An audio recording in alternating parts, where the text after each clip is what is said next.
Absolutely not. A hot dog is a taco. Hi, and welcome back to Running Every Single Day Until I've Run 1,000 Miles, day 10.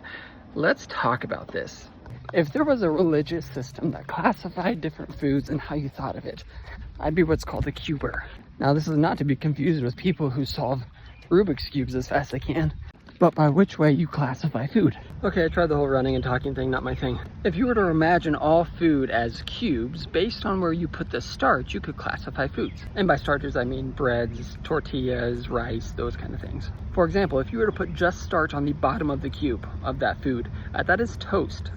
Top and bottom starch, that would be a sandwich. But here's where it answers your question. What about the sides and the bottom, creating a taco shell? Well, that would be a taco. And if you think about it, a hot dog bun is just a really fluffy taco shell. When you open up a hot dog bun, it's got that connecting piece at the bottom. And that's where you set your hot dogs and all the fillings. So by the cube rule, you have a taco.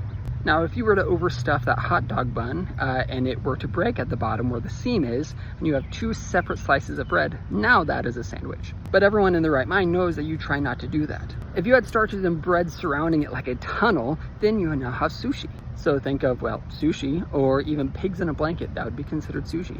When you have starches surrounding all sides except for the top, you know that's not a bowl, that's quiche.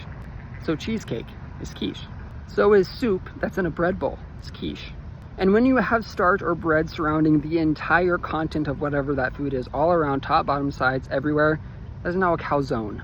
So think of like a corn dog, calzone. A burrito, calzone. If you were to leave the ends of the burrito open like a criminal, you would then have sushi. And if you have no starch at all, no breads, no pastas, no rice, no nothing like that, then you have a salad. And I could eat salad all day in the form of steak.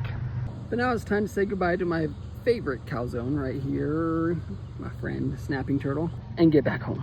I just swallowed a bug. Worst salad that I've ever had.